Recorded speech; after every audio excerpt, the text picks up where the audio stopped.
There's two words to describe what we just heard. That's Stevie Ray Vaughan and Chitlins con Carne. Cool is one word, vibey is another. Speaking of cool and vibey, we welcome, as we do each and every Monday morning, Dr. Anita Wang stepping in. Didn't you like that? I loved it. I was ready to vibe all day long. I didn't want to get to work. I was like, why do we need to be talking? I just want to be rocking and rolling. It's just such a cool vibe. It's off of the Couldn't Stand the Weather album. It's off the Sky is Crying album.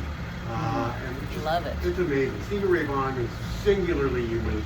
As are you. Yep. Welcome in. As are you. Well, thank you very much. So how's your week been since last we spoke? Oh, every week's great. Fantastic. I went sailing yesterday, so how can you beat that? Gorgeous. Perfect day for it? Perfect day. Great winds. Oh, tons of sea life, dolphins. Yeah, great. So day. Around what area do you sail when you do? That day sail was just right out of Dana Point. Okay. Yeah. Right out of Dana Point, a couple of miles out, a couple of miles back. Yeah.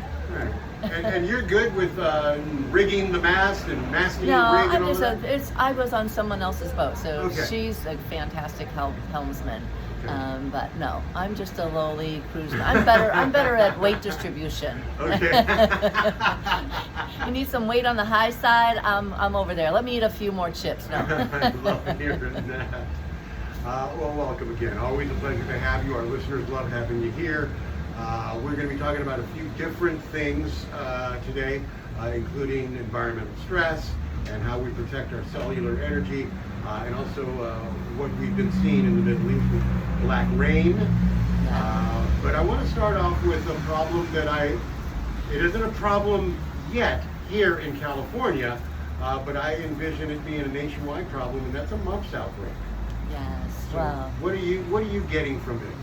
Well, I mean, vaccination rates are down. Right. We had the MMR. We had eradicated measles. Now they've increased, and because of that, we're just seeing this virus coming back and have a little resurgence. We had it under control, but now it's coming back. Right. So I get it because I want to be all natural. I try to be, but when you need to use something and you have some therapeutic and it works, why knock it? And it's certain people shouldn't take it, and those people know who they are, or not. But what happens to the human body when we get mumps? What is why does our throat swell? Well, so it's a virus, right? So, and now what this one does, it particularly attacks is the salivary glands. So you get those chipmunk things, you get the swollen glands and the big puffy, jawline, that type of thing. But the consequences is you're going to get meningitis, if you don't fight it off well. Encephalopathy, so encephalitis, so inflammation of the brain. If it's not infected as meningitis, which is the meningeal, so the fluid around the brain is infected. You're going to have pre-pubescent adolescent boys, particularly. It does affect girls. They can get ovary pain, things, but boys will get orchitis, so infection of the testes, and that can lead to infertility or lower sperm count. What else? I think maybe some pancreatitis, I think also you get in that. Hearing loss is the big one for kids. So that was, I think, when it was at its peak, back whenever it was, when we developed all these vaccines before, you had a lot of people with loss of hearing. And so that's the main thing. So we had avoided all that. Now it's coming back. And again, you mentioned that there are some places that just don't vaccinate or have poo-pooed the idea of vaccinations, and that comes straight from the top, and the head of Health and Human Services, Robert F. Kennedy Jr., and those that would follow his pattern of thinking. I'll try and be as nice as I can here. But the splitting of the MMR. MMR stands for measles, mumps, and rubella. Yes. attempt to split the 3 vaccines. Why do you think that is? And what is there nothing more convenient than getting just the one protection in a single shot? Yeah, I'm not sure what the wisdom is about splitting them. I think maybe they think if you get exposed to one virus, it's safer than getting 3 viruses. I really don't know, but the vaccine is safe. They haven't had any complications from it. I mean, you're getting bombarded by hundreds of viruses daily. So it's just an interesting concept to me. It's not like that that just by splitting it that you're going to get less, that your body is going to be able to work better. If it doesn't work well, it doesn't work well, okay? So let's just say we have a healthy model and it does well, so you're giving the MMR and then you are been exposed, just like you were exposed to it naturally, but you're not going to get the sequelae and the illnesses. One of the major things I think with with measles, is the immune amnesia. I don't know if people realize that. Explain that. So when you get the measles, it attacks your memory B cells and T cells, and they forget that they took care of all of these hundreds of other infections. And so when you get around to the flu season and you get exposed to the flu, you succumb to it instead of saying the body said, oh yes, we've had some kind of memory, we can fight it off. And somebody will say, oh yeah, I was around somebody they had the flu, but I just got kind of a little sniffle. Well, your immune system was working to keep you healthy, right?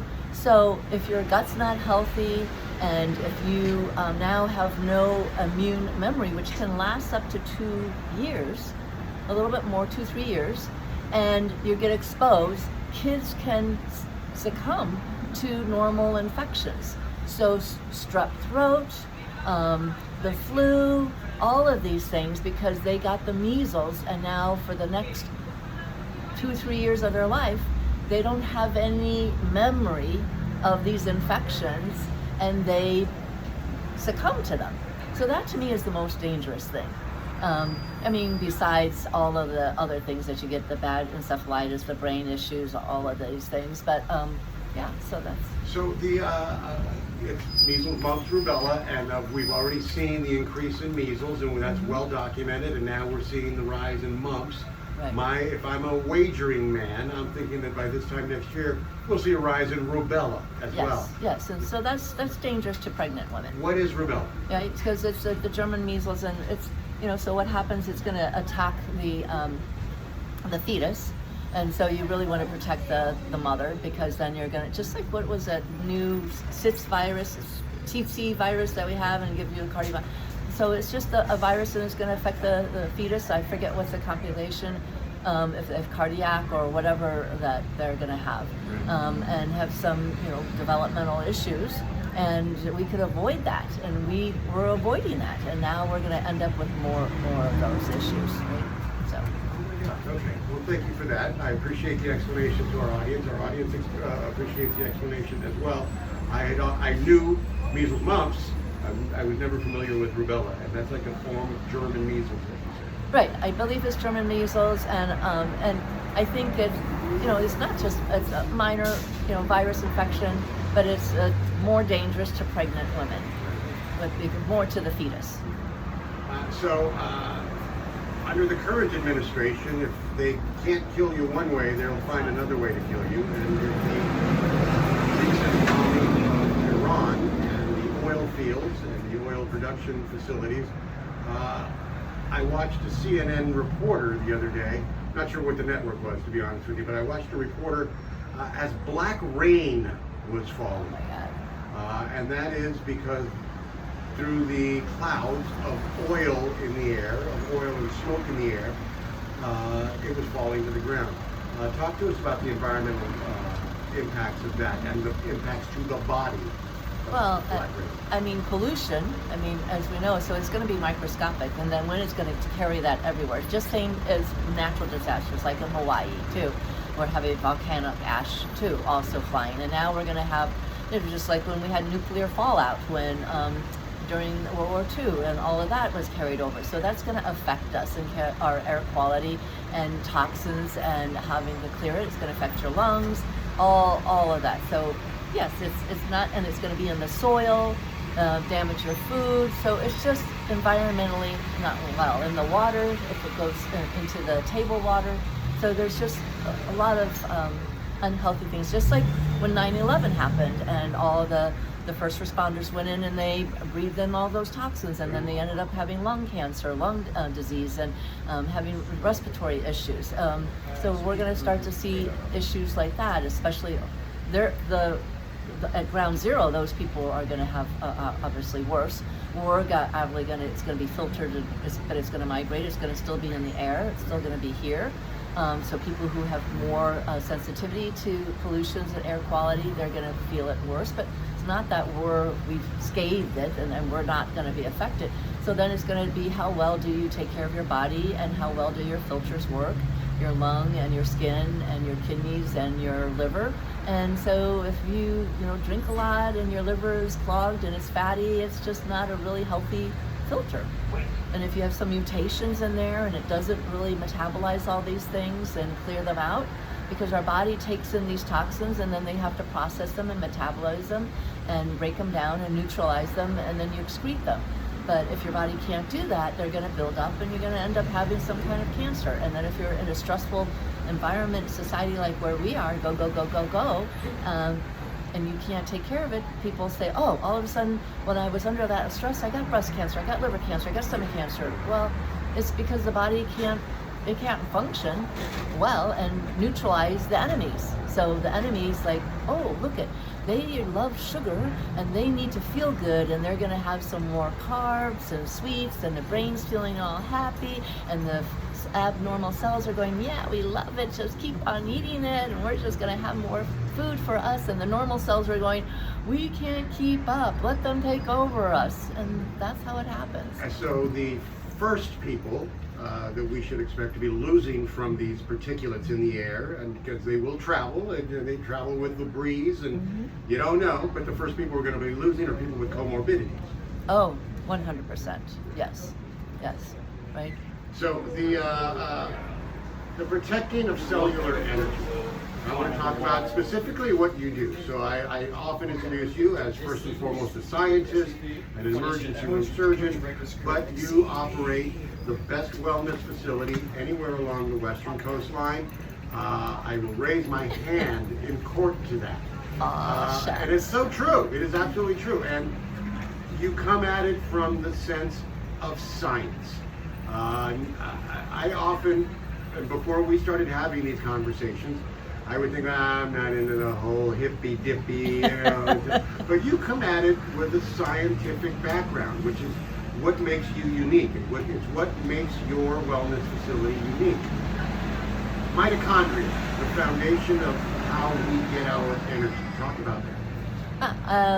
Well, it's the powerhouse, and I always say it's the fountain of youth. So, you lose, after you're in your 30s, you can lose for up to 50% by the time you're 40. Right. And then the other half of your life, you'll lose another 50%. So people wonder why they don't have energy and all of that, because if you're losing your muscle mass and you're losing that's your powerhouse and your energy maker. And if you're not giving it what it needs.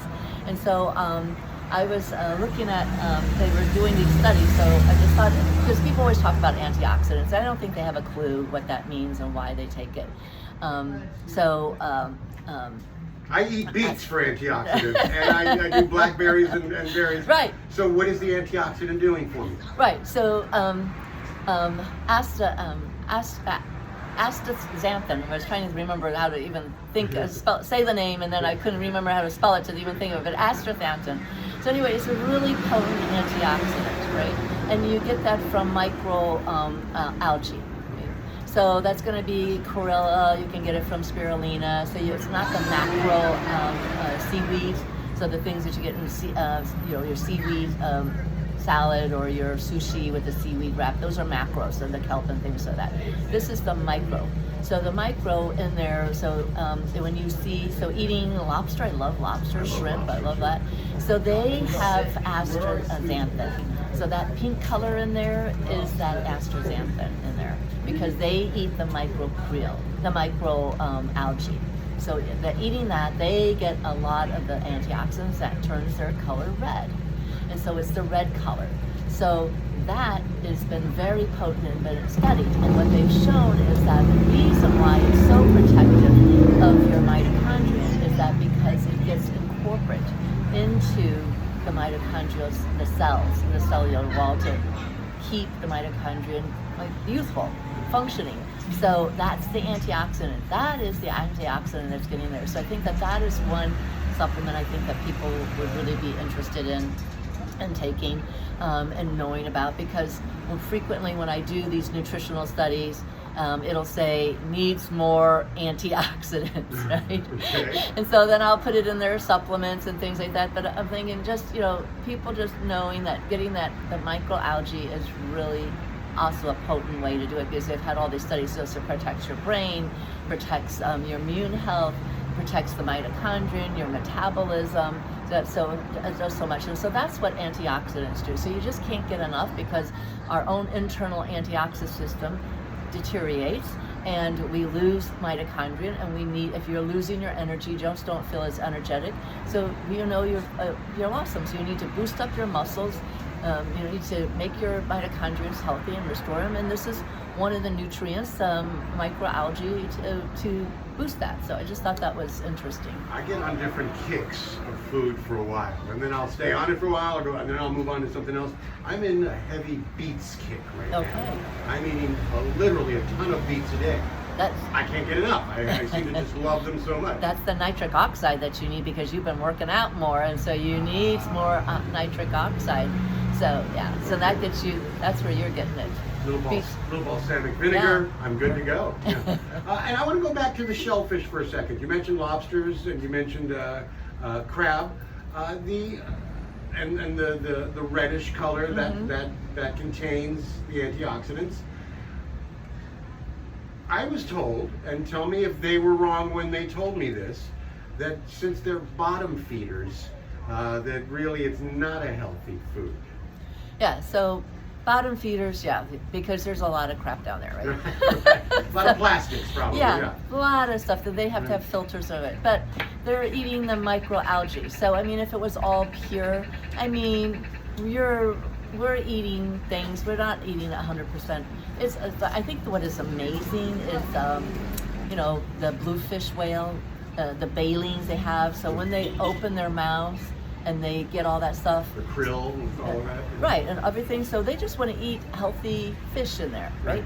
But I'm sure there's garbage in there. Yeah. And what the baleens are spewing out is the water. So what's going in their stomach is everything that's left that doesn't go through there. There's going to be some crap. So yeah. So bottom feeders are going to get some of the crap that's down there too, but they are going to get the microalgae too. So yes, if they were clean, organic, wouldn't that be wonderful? If our ocean was clean and they were just, and so you need to go to the Sea Shepherd and support them to keep our oceans clean, because it's when we were sailing, I think we picked up a dozen balloons. Do not take your balloons to the ocean. So we picked up so many balloons, because what did we have recently? Valentine's Day and whatever, these memorial things, and then whatever, these engagements. Well, there's just was so many. I am absolutely in favor of outlawing mylar, period. And that's what I see, because when I'm out on the kayak, I'm not as far out, and I'm usually just cleaning or trying to get mylar balloons that have been wrapped because of the ribbon around the kelp. And it's maddening. It is maddening to see, and we do have a mylar ban here in Laguna Beach. We are forward thinking there. And then there's those that go, you're banning balloons, you can't smoke, you can't do it, you can't do anything. Well, you know what? It's about time to start thinking about protecting the environment like that. And if you're not out on the ocean and you don't see what we see when we're out there. How far out were you out when you saw some? Because it's just like people will let them go and they'll fly out over the ocean and they'll land. So we were a few miles out. Yeah. That's just so frustrating. Yeah, there were so many. Yeah, so it's just, I think that we just need to take care of each other Right. and our environment. Right. I think that's it. So we can't be self-centered and selfish and look in only, and it's hard because everybody's struggling, everybody's trying to take care of themselves. I get that, but if we just cared for each other, I think we would all be a little bit better off, right? I look at it like this. I look at it like as you're growing up and you're in school, one kid volunteered to be the hall monitor. And that one kid got laughed at and shunned by all of the other kids because this guy was trying to keep the rules of the road in the hallways of school. It's the same thing. We got older, but we didn't get any smarter.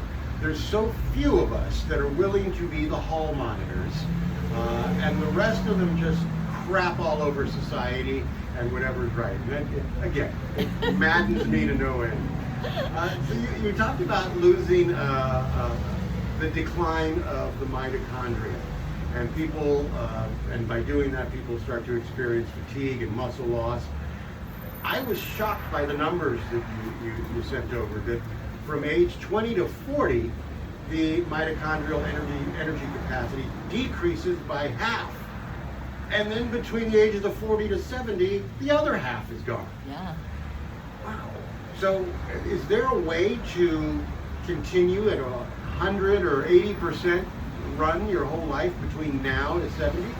Well, I mean, we can't stop aging, but definitely you can slow it down. Right. So I think that if you don't view your body as a temple and you just do whatever you want just for pleasure, right? You're gonna lose that. And so I have never understood what people were saying when they said, "Oh God, getting old is so terrible," because I don't feel any of those things that they are telling me. The fatigue, the pain, the sluggishness, the brain fog, all of these things. But I work on my health, right? So I wasn't always perfect. I was feeling great. I rode my bike around the world when I was 42. And then that was when I was like, oh, yeah. I had a little stress coming back to the real life. And during that time, it was very stressful. And I realized, oh, this stress is aging me. I am no longer, this can just go through it. So then I started studying about nutrition. So that I didn't start until I was 43. So I cycled 41, 42, 43. So I didn't start my journey until 43, but I was still feeling quite well. Right. But I realized things were happening, and that's when it was happening. So that's when I started my journey on improving and understanding the body. And I always was fascinated by the body, but I didn't think of aging because I wasn't concerned about aging then. Right? Until I hit that age that I realized, oh, this is something to study and learn about. So I've been on that journey for it. But some people have genetics and they have full of energy, and so they don't deteriorate, or what they're doing, their lifestyle, maybe their mutations, they're maintaining it. But you need to monitor it. So I don't know if my poor husband will be upset with this, but he doesn't listen, so he won't know. But what do you mean he doesn't listen? Right. Let's talk to him right now. So when you have your car, you have to do maintenance, right? And it gets older. Well, we have a really old jalopy. He would hate me saying that because he thinks it's just his precious gem. I drove it down to the the harbor, and it died. Right? Well, because all the bells and whistles, all of it was lit up, but it needed more maintenance. He's the kind of guy that is a more reactive, so now it's going to be taken care of. But it had to actually die for it to have some maintenance done. But I think that you don't want to have that heart attack, you don't want to have that cancer, and you don't want to have that diagnosis of diabetes before you do a monitoring and figure it out. And so that's what I'm talking about. It's just being aware and listening to the cues of the body, and we can maintain it. You don't want to wait till you're fatigued and lost your energy. You want to beat it. You want to maintain it. And so that's what the whole thing is about, learning how to maintain and then live. I mean, so yeah, if you want to eat a pan of brownies sometime, you're going to eat a pan of brownies, but the healthy kind. You never know. It doesn't mean you don't enjoy life. So right? So. So I've noticed, and there's no other way to put it, but my peaks and valleys, I had peaks. And I think I may have mentioned this to you before, maybe off air, that my ultimate physical peak was probably at 17, and then I had another physical peak where I felt even better than that at 36 to 42, 43-ish, that area, and then started feeling the hip issue and the knee issue, and wasn't working out, and I wasn't taking care of myself as well until I had the hip surgery. And then now, again, I'm finding I'm climbing again, and I'm feeling that peak, like I'm going to peak soon again. Yeah. So it doesn't matter the age. Doesn't matter the age. Yeah. You can start at any time. So when you're losing mitochondria, when you're losing muscle mass, when your mitochondria is not where it needs to be, some of the things that you can detect that with are checking for what? Cholesterol levels, as well as blood sugar and Well, liver function? those markers are what your routine doctors actually do, Okay. right? So they're looking at those. Those are just biomarkers that's going to look for disease and things, but they're not actually telling you the functionality of what the body is doing, right? So I'm going to actually look at the mitochondrial function and look at the oxidative stress, which is your cellular function, and look to see how well are you keeping up with what the environment is throwing at you, the foods, your lifestyle, the stress. Are you keeping up with the oxidative stress? If you're not, then it'll show that you're having DNA damage and cellular damage, which is what we don't want. So, some genetics, so I think, you're just going to be a little harder. So I always have lab envy because I have to work really hard to get mine to look better than some people. They just like doing anything theirs. I'm like, why is yours so good? And you barely. Yeah. So you just need to, it's actually monitoring the function of it a little differently than looking at the end stage of whether or not it's developed disease. So when I look at the cholesterol is a little different because I'll look at the ApoB, which will tell me, they'll say, my diet's good, I eat a lot of vegetables. I'll say, well, not enough vegetables. And some people, they do eat a lot of vegetables, but for them, not enough. So their cholesterol is high, the ApoB level is not off right. Depends on how they metabolize. So you want to look at the ApoE and look at that. And then if they have the lipoprotein A and it's high, that means genetically they're at a disadvantage. So they may need some support. So it may be a statin, it may be just some supplements, but they're going to have to be strict on their diet. So that will tell them. And then if they don't want to do it, then they just have to know the consequences, right? And modern medicine is great at taking care of the consequences. So if they feel like it's just too hard and they can't fight it and they just want to live life and they're going to get the clogged arteries and then have their heart attack and bring them back from the dead and get the surgery and clear it out, yes, many people have survived from that. We do wonders. So we can't knock modern medicine and our technology because we're ultimate at that. So I love that you brought that up. I was watching some TV yesterday, and I noticed, I'm not sure the program I was watching, but, it was the morning news talk show. One of them, every single ad that was on this hour-long talk show was from a pharmaceutical company. Yeah. And I'm curious as to your thoughts. And I think that they do great work. In some cases, they've got the pill that's the answer.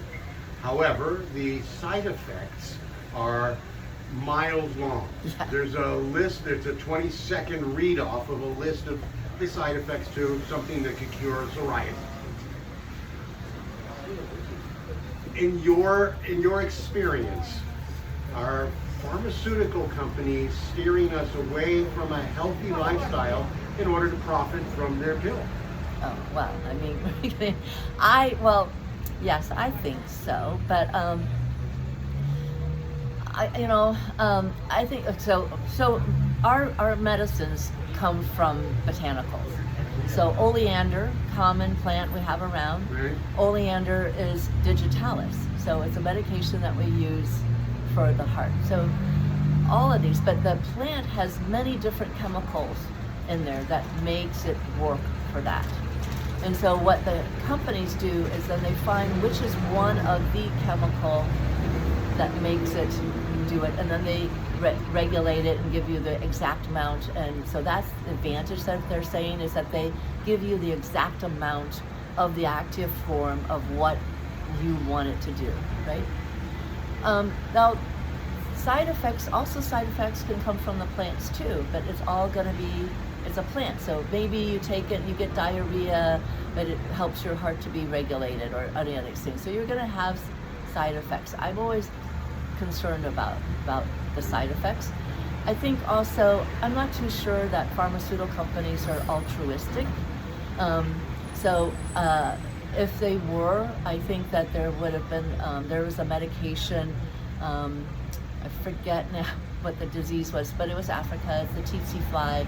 So it was some... Elephantitis. I know the tsetse fly causes elephantitis.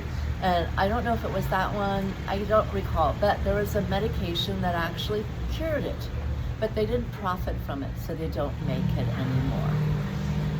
So to me, that, when I worked with Doctors Without Borders and realized that I can't get this medication anymore, that was actually curing a problem, because this population wasn't valued enough, and they didn't profit enough, and they stopped it.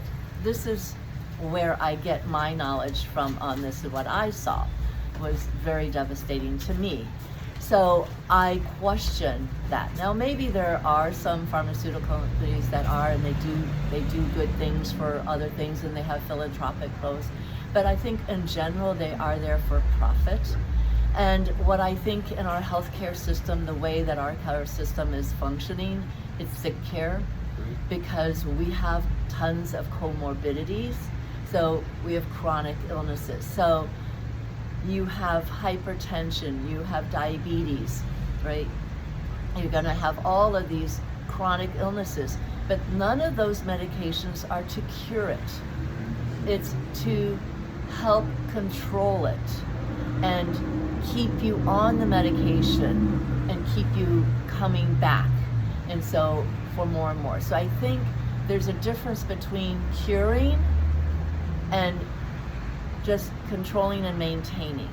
Now, I think that if you are someone who is overweight and have type 2 diabetes and have high blood pressure, I think is curable by changing your lifestyle, your mindset, and understanding and losing the weight. So this is what I'm seeing in, I'm not gonna say where, because I don't want to pinpoint anybody, but this is what I'm seeing.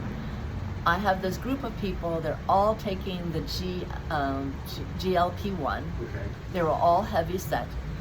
This one person, not an MD, is now doling out GLP-1 to all these people. That's Ozempic. Ozempic. Right. Or a form of it. Right. So now they have all lost weight, they look fabulous, and when they get together, they bring in ice cream, chips, cookies. They haven't changed their diet, and they're not eating healthy, but they like the way they look, but they didn't improve the way they eat. And that's what medications do. You can be lazy, you can get the change without having to do a change. My blood pressure is better because I took a pill, not because I exercised, improved my diet, any of those things, right? I took a pill to lose my weight, but maybe because you lost your weight, now you've improved some biomarkers, but your eating habits are bad, so you're doing things. It's like liposuction. It doesn't really, it sucks the fat out, but it comes back. I've seen people that it comes back.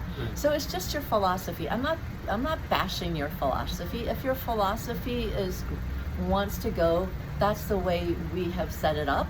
And if you like the instant fix, microwave medicine type of thing, then we have that.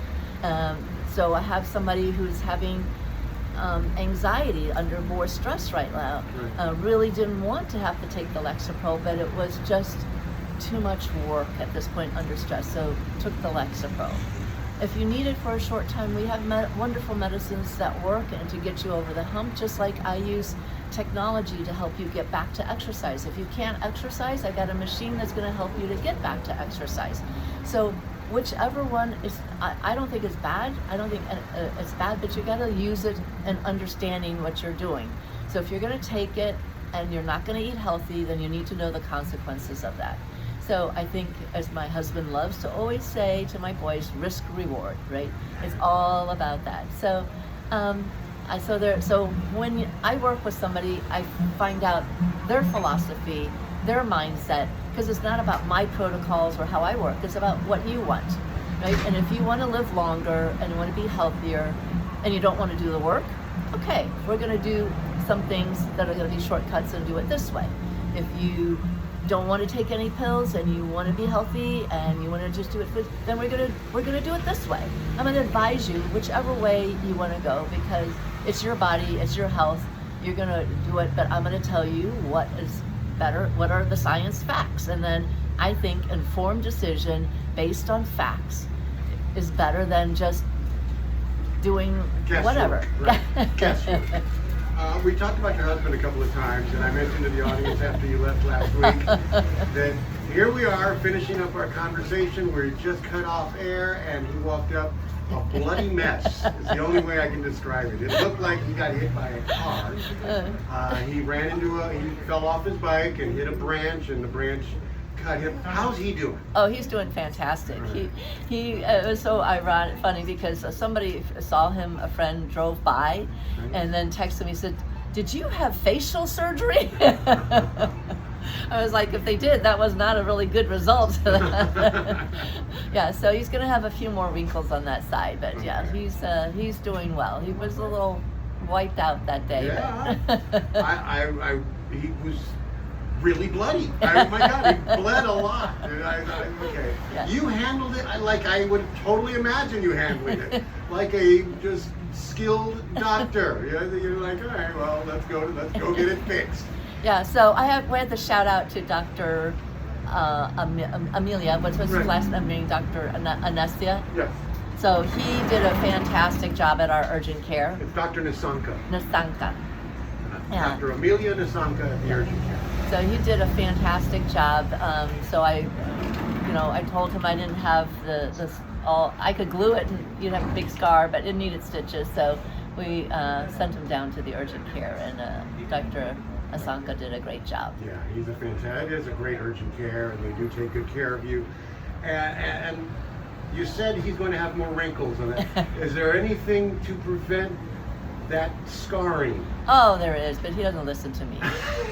So I don't even bother going there, because he likes to do his own research, does his own thing. So right. I'm his wife. What can, but at least I was pretty honored that he wanted to talk to me first, right, and see. I mean, he thought I could just, if I had this, I don't have all that stuff in my office to do that. At one point, I thought I would do the urgent care thing, but right. I decided that's too much. I do it in the ER, not in the office. He stood outside the radio station and just bled. Yeah, and just so that because to settle my curiosity, how close to the eye was it? Went right straight there. He could have lost his eye if the branch had hit him in the eye. So he was lucky that it didn't get his eye. So it went up closer to the eye, near the eyelash. And maybe now, once in a while, Howard will listen to the show. Maybe we could just get him to listen once. If our listeners who are just into you, if our listeners want to reach out and find out how they can get healthier, how you can help them, where do they go? So I do a complimentary discovery call, so for a good fit, and you can book that right online on ANITAWANGMD.com, and just book that appointment. And then you can always text me, leave a voicemail, or we can talk to you on the phone at 949-734-0580. Always a pleasure to have you in. Always a great conversation. And we could not be luckier that we have you to lean on for these kinds of questions. We're lucky to have you. Dr. Anita Wang, thank you so very much. We'll look forward to talking to you next week. 11:49 the time.